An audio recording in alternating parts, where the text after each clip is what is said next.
Audio, how's it? Okay, got it. Bam. All right. Can you all hear that? Yes, no? Oh, all right, bless that. Okay, so you know, every story is not for every ear. And I was prepared to tell stories to children, but since I see some grown folks out there, I'm going to up the ante just a little bit. And I see all young ladies, right? There you go. All right. I don't see no gentlemen out there, no noblemen. Boy, I'm so lucky. All right. Okay, since we have a bunch of ladies out there, well, folks are the. All right. I always like to sing. How many folks out there can sing? I'm not going to ask you to sing, but just give me a thumbs up if it can strike a little note. All right.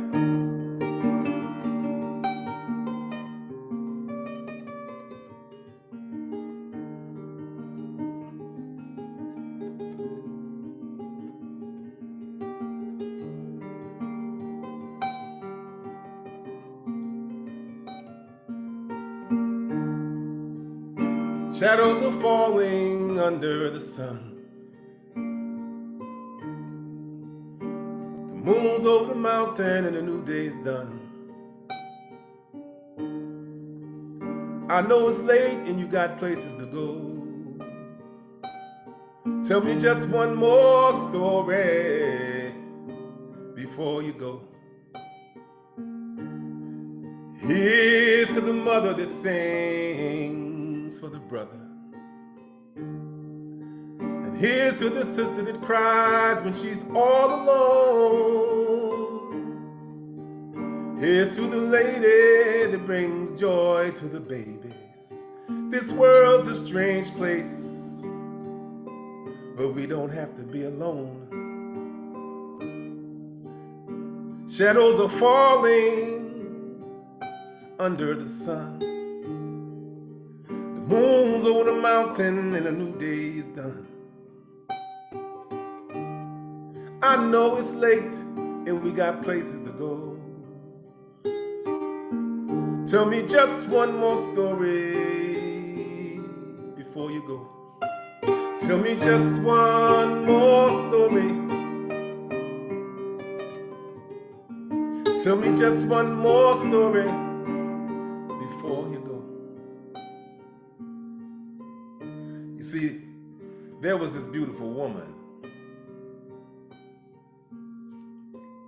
Beautiful on the outside and beautiful on the inside.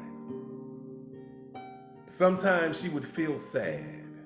And the reason why she would feel sad was because all of the other women that lived in her town, that lived on her street, worked at her job, went to her school, went to her temple, her church, her masjid. They all knew how to make things and create things with their bare hands. Some could make beautiful works of art and some could make clothing. But it seemed like every time she tried to make something or create something, she just couldn't do it. Now don't get me wrong, she tried.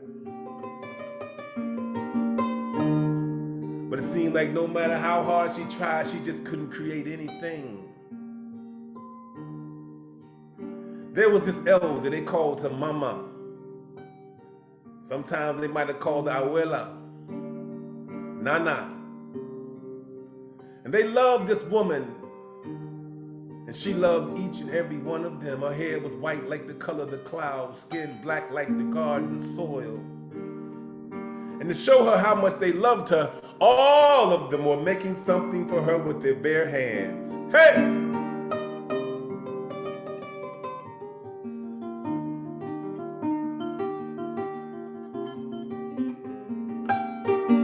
Everyone except this woman, y'all. Well, they could make things, bracelets, some could do hair, clothing, jewelry.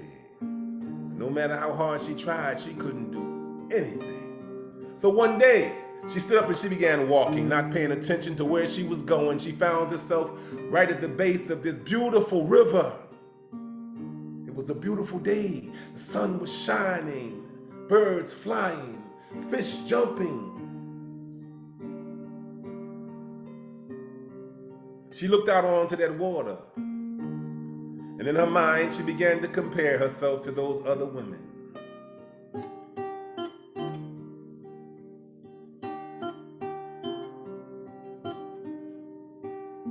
There was a big old rock that sat right next to the river's edge.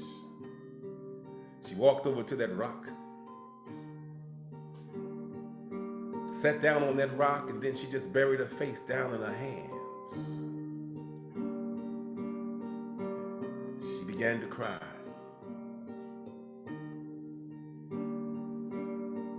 Tears just came from her eyes, and one single teardrop slipped through the cracks in her fingers and fell down into the water. And when that river embraced her teardrop, that river began to move around in a circular motion.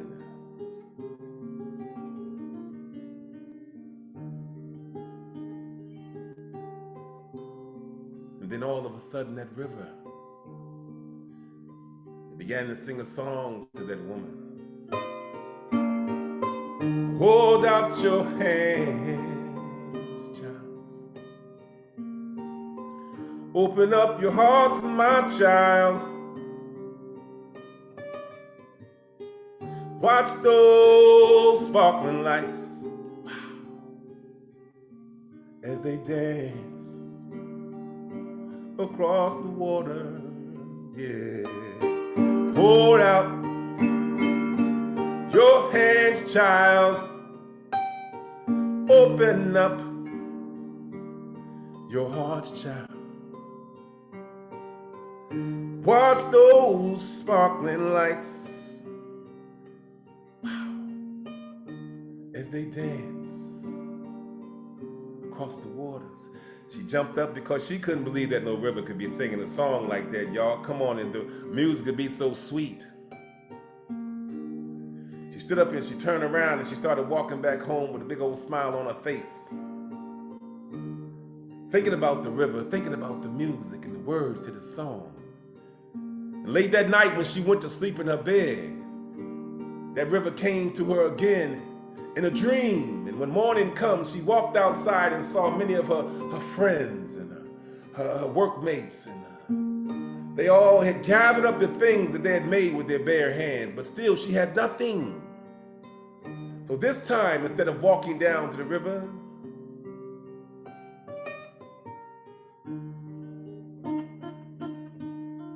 she ran down there.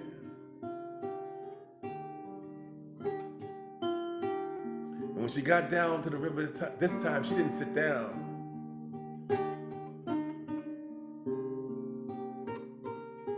She stood up strong.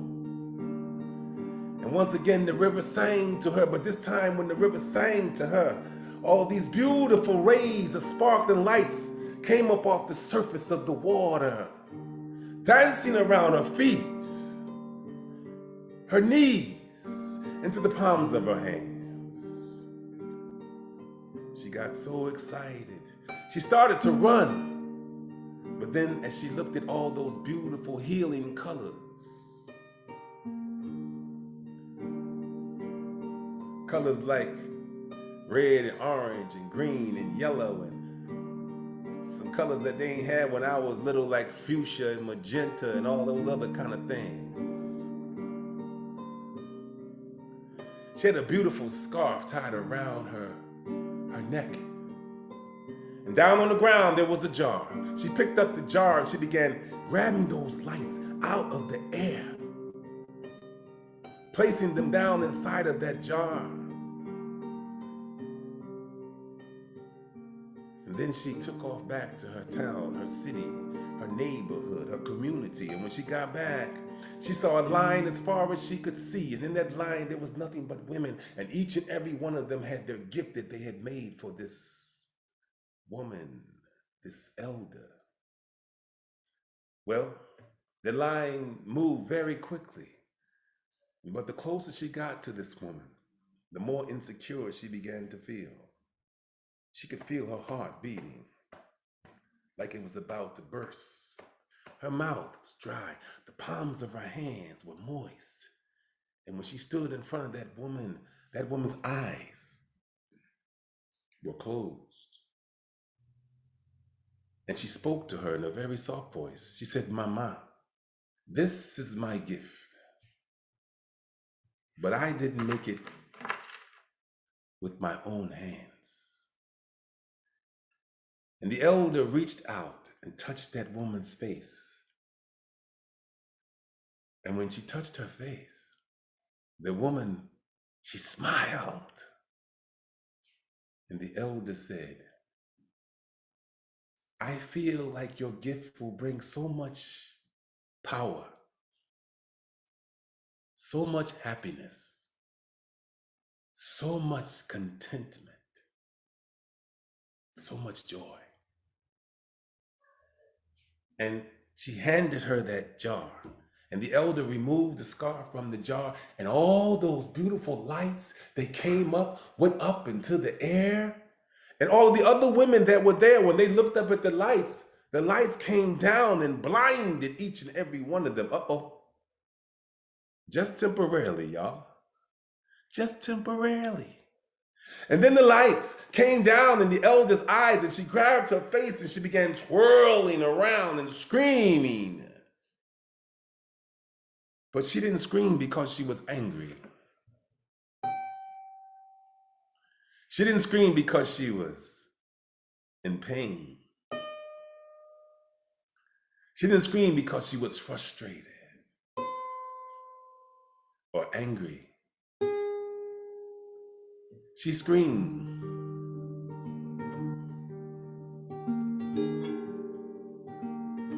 with laughter,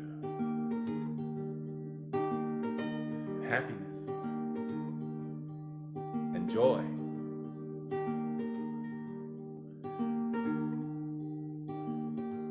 Her eyes were open for the first time as she looked at that woman, and as that woman looked back at her, as she looked back at the woman for the first time. And that's when all the other women regained their eyesight. And they saw her looking at them as she looked at her, as she looked back at them for the first time with her eyes open. And she walked over to that woman and she pointed to her. She said, "Do you see this woman? Do you see her? This woman has given me the most precious gift of all. She has given me the gift of sight. So from now on, let it be known that she doesn't have ordinary hands. Let it be known that she doesn't have an ordinary mind. Let it be known that she has gifted hands and gifted mind. Let it be known that from this day forward, she shall be known as a healer." And they could hear music.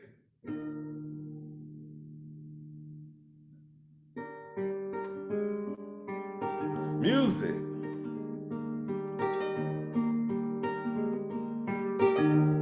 Music that exude healing powers. But only to those people that believed in that kind of thing. And some of those women, they began nodding their heads. And some began to snap their fingers.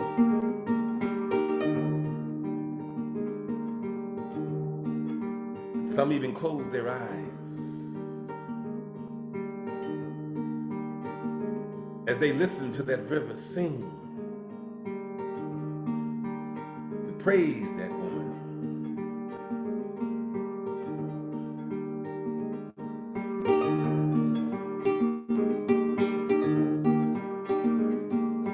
Do you believe in magic?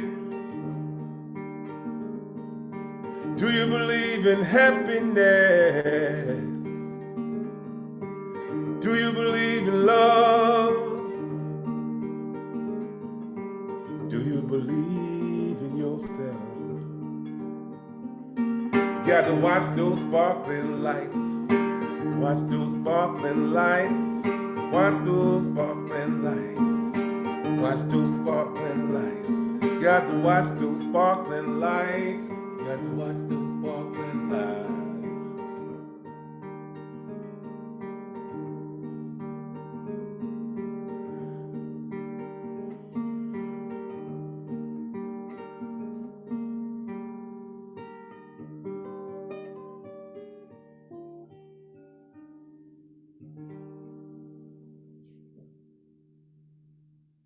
All right. Thank you. Yeah, that's what we need now, y'all. We living in some tumultuous times, and I know things gonna get better, you know. Uh, so we have to keep saying that to ourselves, but more importantly, we have to say that to our children, and somebody else's children. That things are definitely going to get better. You know, I couldn't imagine being a youth in these times, you know, and we had a lot of stuff to contend with when I was coming up. I'm 63 years old, but I couldn't imagine, can imagine some of the things that goes on in these our babies out their mind that they don't even get an opportunity to talk about, you know. Um, so yeah, that's a healing story, you know. Uh, that's about our gifts that we have. We have many gifts. You know, I always tell children, your gifts haven't unfolded yet. So, but once you find out what that gift is, you share that gift with your family, and you share that gift with your community. You share that gift with your people, and then you share that gift with the rest of the world. That story is called Healing Hands. Yeah. Y'all good? Y'all all right? Okay. Yeah. Mm. This next story that I'm gonna tell, I haven't told in a long time, and I'm looking for my water. There it is. Um,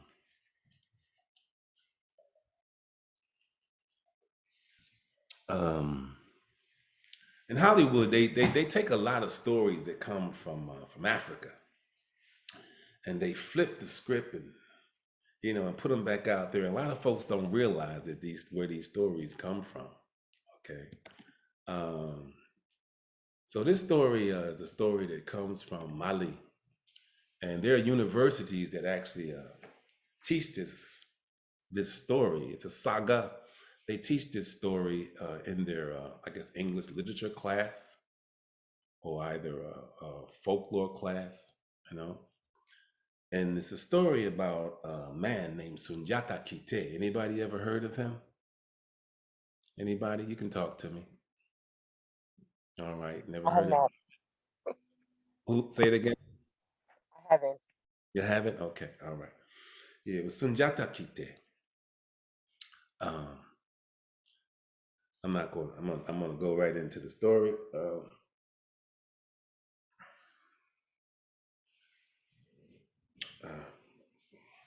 that instrument that I was playing is called the kora, and it's exclusive to West Africa, Senegal, Guinea, Gambia, Mali, Ivory Coast. This one is called kalamele. Kalamele means the children's harp. All right.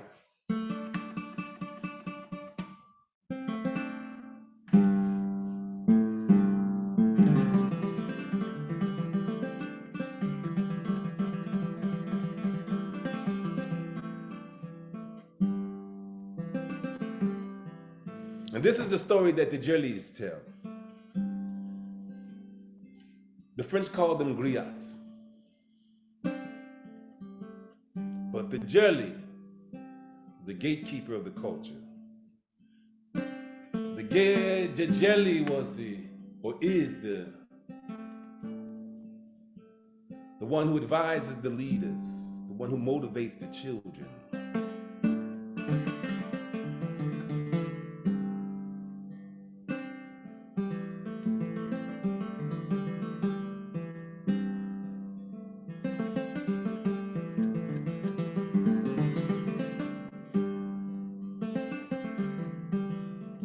praise singers, the poets, the wordsmiths.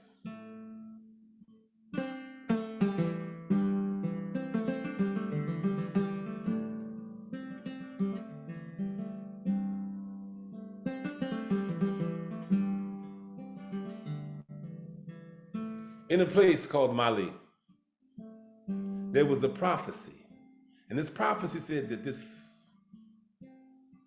little boy was going to be born. This baby was going to come into the world. And this baby was going to liberate his people. You see, at that time, there was a man in power. And this man, they say he was a ruthless man. They say he would go all over the empire taking from anyone he wanted to take from. They said this man was so powerful.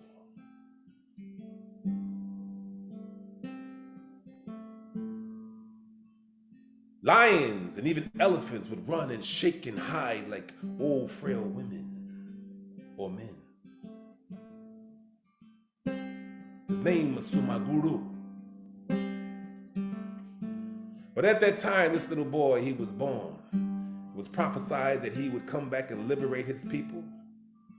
But when this boy was born, he was born weak and frail.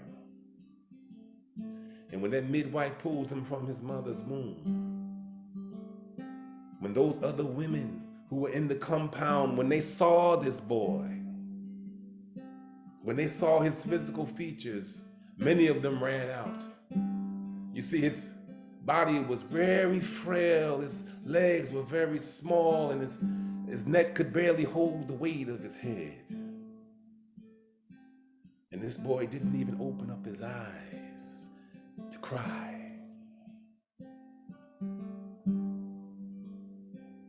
Well, women began to whisper and murmur and talk about this child that was supposed to grow up to be a king, to be a lion, to be a warrior.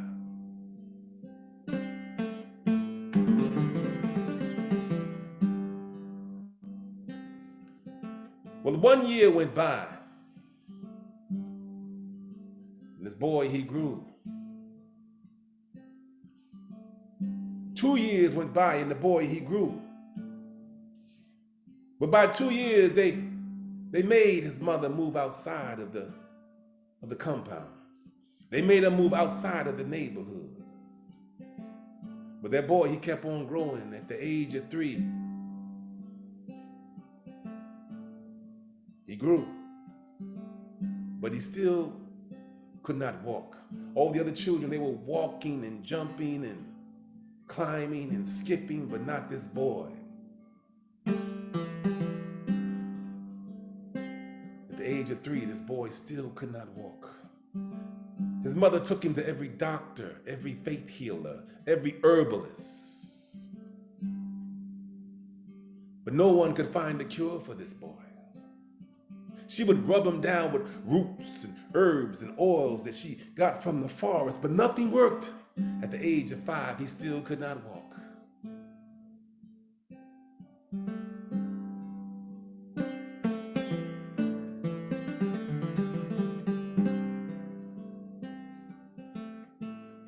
At the age of 6, he would crawl into the marketplace. If the merchants were selling their wares, he would steal things off the table. And if they caught him, they would throw rotten fruit at him and call him all sorts of derogatory names.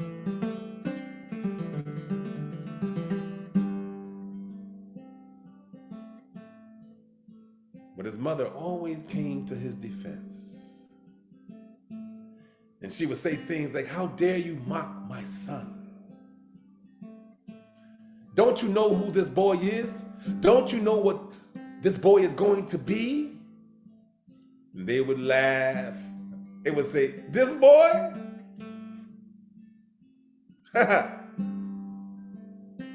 Not this boy. This boy who crawls around upon the ground like a snake.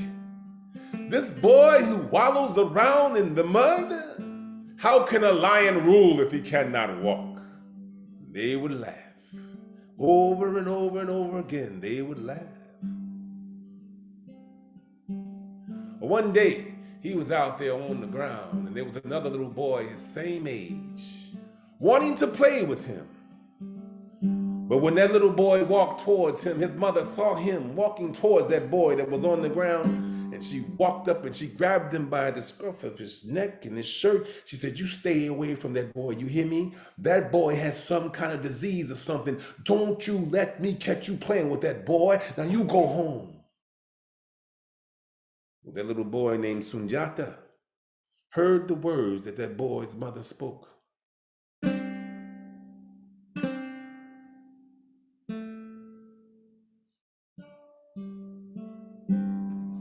One day his mother, she was walking to the village to get some fresh vegetables and fruits and herbs. And as she was walking, she spotted these women coming towards her, and she could tell that these women were saying things up under their breath. She tried to avoid them, but no matter what way she went, they came that way. She would go in one direction, they would come that way, until finally, these women, they formed a circle around her. And they joined hands, and they began mocking and jeering her and saying derogatory things to her and about her son. Your son cannot walk. Your son crawls around upon the ground like an animal. Our sons can go to the markets and bring us fruit over and over and over again. And they kept on mocking and jeering her. And she stood there in the middle of that circle. And she took all the name calling for as long as she could. But when she couldn't take it any longer, she burst through their hands and she started running, and they were running behind her and screaming obscenities. But she kept on running, and they kept on running behind her. And then they stopped running, but she kept on running until she got to her home.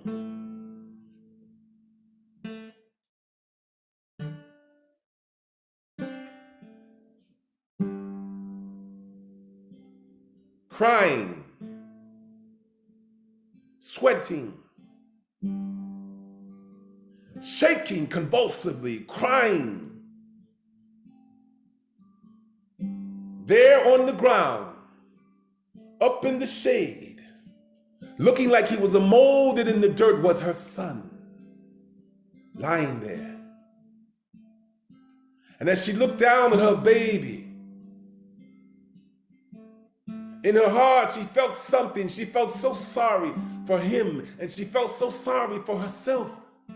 But then that sorrow began to turn into anger. Because in her mind, she compared that boy to all of the other little boys and girls. And before she knew it, she tried to make that anger go away, but it kept on swelling up and swelling up until she burst out, "Why do you have to lie on the ground like that? Why can't you stand up? Why can't you walk? Why can't you go to the market and bring me fruit like all the other children do for their parents? Why?"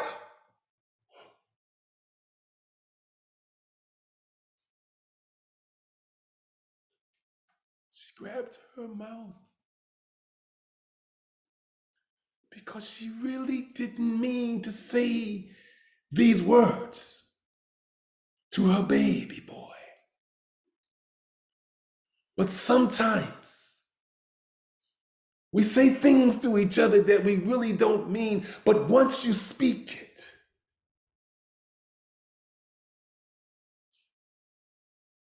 you make it a reality. You bring it forth. Well, she turned her back and she buried her face down in her hands, still crying, and that boy looking up at his mother. His mother, who was like God. His mother, who would cool his thirst with water. His mother, who would calm his fever when it was running high. His mother, who would say the things to affirm him when he wasn't feeling or believing in himself. He turned away from her and he looked out onto a clearing, because out there in the middle of a clearing, he saw a stick lying there. And that boy began to crawl out towards that stick, and it took a lot of effort for him to do this. It was a hot day. It was like the sun was beaming down on him like a red hot ball of fire. He leveled himself out and he began crawling out towards that stick.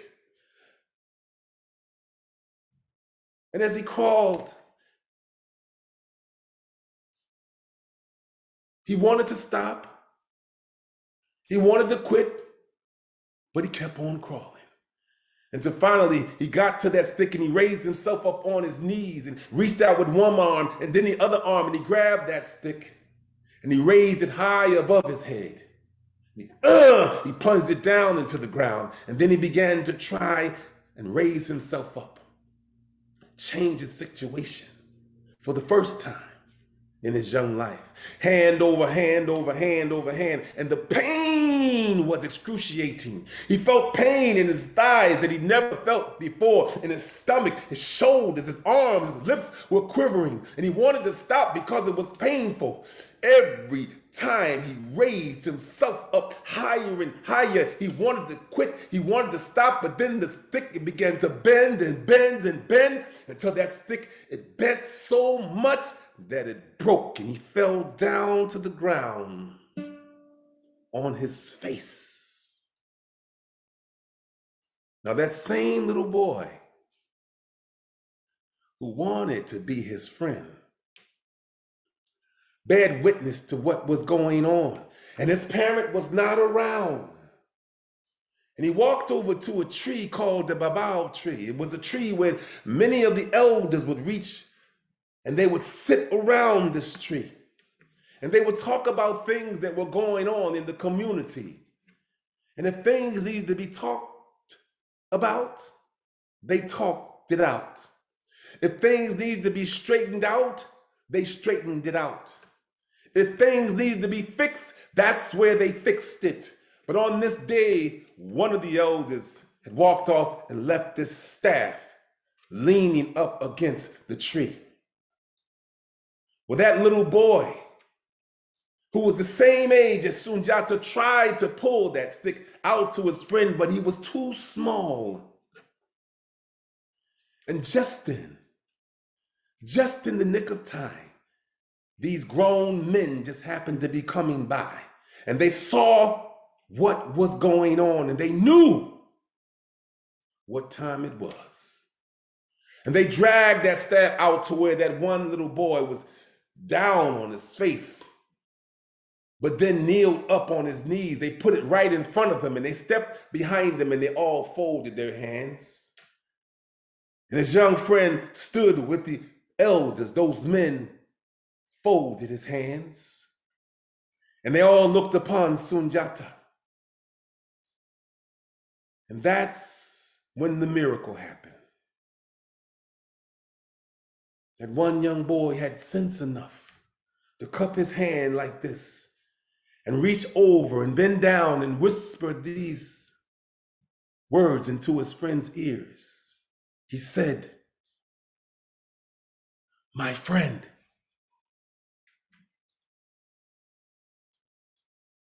you can do it.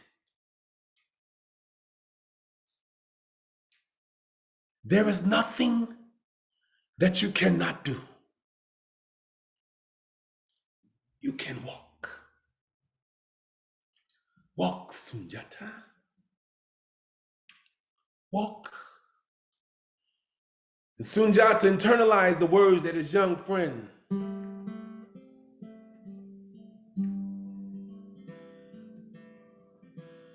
whispered into his ears. Huh.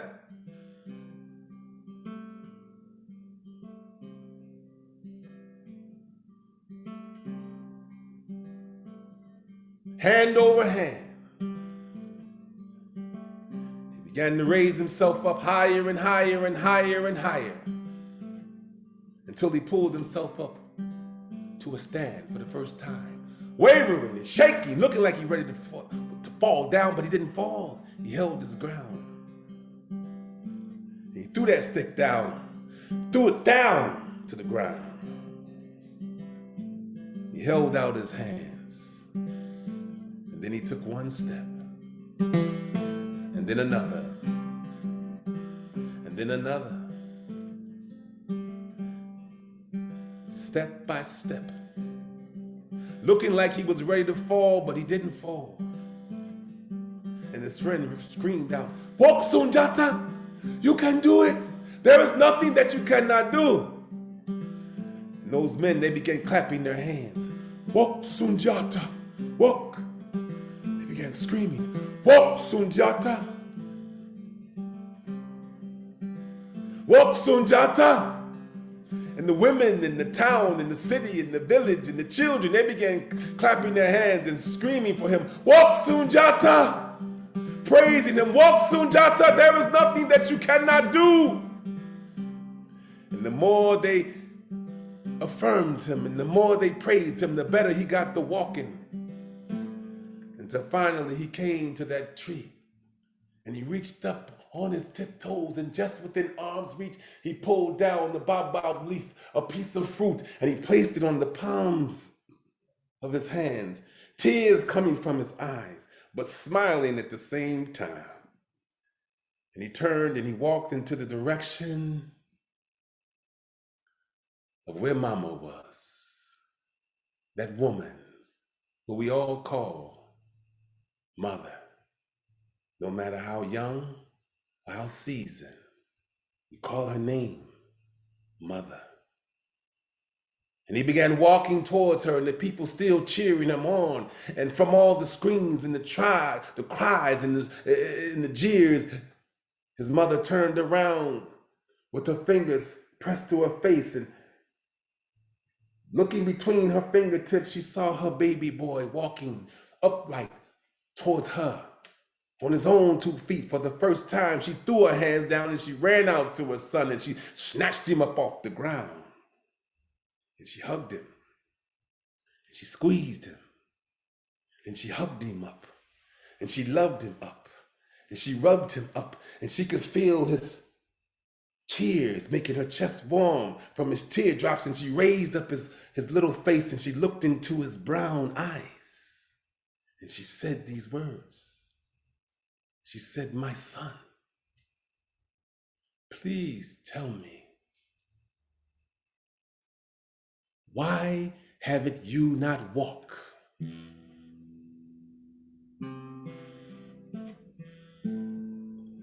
before this day?"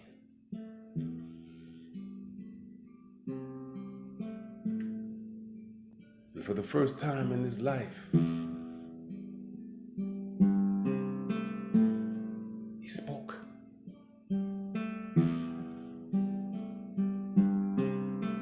He said, Mama,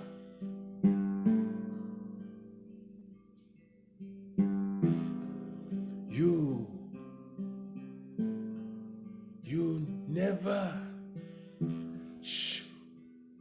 showed me how to walk. Mama,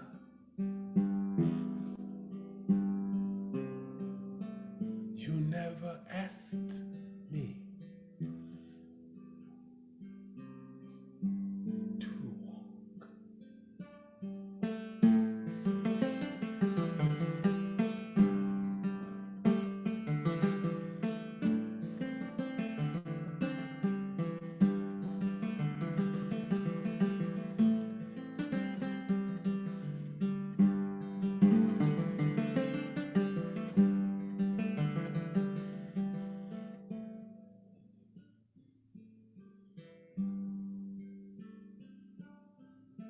So I always say that if we want our children to do great things, and to be great, they have to see us do great things and be great.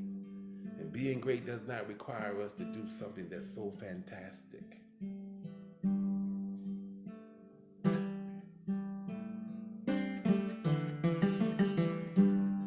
That's the story for you. It probably would take me all day to tell that story, but I just gave you a little bit. Remember, children, they are models of what they see in us.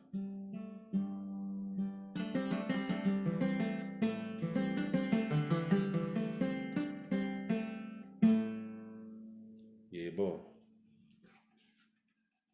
I think that's that. Y'all all right? You sure? Okay. Thank you so much. I have a song for y'all before I let you go, but I think we're gonna do some questions if you have any questions right now. I mean, if you would prefer to do a song, I think that sounds wonderful. If anyone has a question, you can raise your hand or you can unmute and ask. And if not, then yeah, call. I would love for another song to happen. My song is like it's like, you know, it's a little I'm gonna see y'all later song. Somebody talk to me. I did have one question. Could you talk about your kind of musical upbringing, musical heritage, how you began? Yeah, believe it or not, I never played instrument as a youth. I didn't start playing this kora until my late to early 40s. But I guess I was always musical because when I got the instrument, the gentleman that made this for me, his name was Jimo Koyate. He was from Senegal. I played it right from the beginning. I grew up in a very musical house. You know, my folks are from mom's people are South Carolinians, and my father people are coastal Georgians. You know, they might be called Gullah, Geechee, and on both sides. And so I grew up in a house where there was always a lot of singing and, you know, stories being told and you know, jokes and things of that nature. And my father sang. He did some studio work with Sam Cooke, and you know, my one brother, he played instruments, but I was always inundated with music and things of that nature. So I guess it was inside of me. I guess had I discovered this at a young age, God only knows what I would have been. Hopefully I would have been a saxophone player or something like that. But yeah, I play about maybe 16 different instruments, and I learned them all when I was grown, you know? So, you know, it's never too late to learn how to play an instrument. And this instrument is very difficult to play. I'm still a baby at it, you know? But, you know, what I need to do, it works for what I need to do. Yeah. Thank you so much. Bless that. Yeah. Uh-huh. Does anyone else? Go ahead. Very strong. Djembe Your drum. children know how to play the instruments, or do they sing? Oh yeah, well actually that instrument right there is my daughter's. You know, I have a bigger one. This one's a lot more durable than mine. I have a traditional one where it's like this one. It has these guitar pegs on it. Mine's is with actual hide. It's like this cowhide, and the way that you tune it is by moving it up and down. But it's very temperamental. I mean, if the weather changes, it changes. You know, because you're dealing with natural material. You're dealing with wood, and you know how your windows, if you have wood windows, or your door gets stuck in the wintertime or whatever, it's good. In the summertime, they're more from the moisture. Same thing with these things, everything is natural. This is a calabash, a gourd, this is hide, this is wood. Only thing that's made of some type of synthetic is this is a nylon string they use for fishing. You know, everything else is you know, natural. Okay. Yep. Yeah. Yeah. I love this because it, you know, I like telling stories that are kind of, you know, that have transcend and put everybody in a harmonious place, and, you know, can promote good feelings and even healing, you know, and just make you feel good, can have that transportive energy and power, you know. So I hope I my job today. Mhm. How old were you when you started telling stories? Was that always something that was in your bloodline or something that you always wanted to do? Yeah, because my dad was he would always tell, my dad was funny, man. He would always tell all kinds of stories about fish that come up out of the ocean that could walk, and he was always like a practical joker, and he would like some of the ditties that I sing now, like on some of my like older recordings, I got them from my father. You know what I mean? A lot of the stories he would sing, he sung on our last name is Starling. And so him and his brothers, they sang all throughout the South. They had a group. My grandfather was a preacher, and so was four of his brothers, and they all went to various parts of the country. And my father would always, tell us stories about, that, and how they got to Philadelphia and things of that nature. So, I was inundated with stories all the time. You know. Hmm.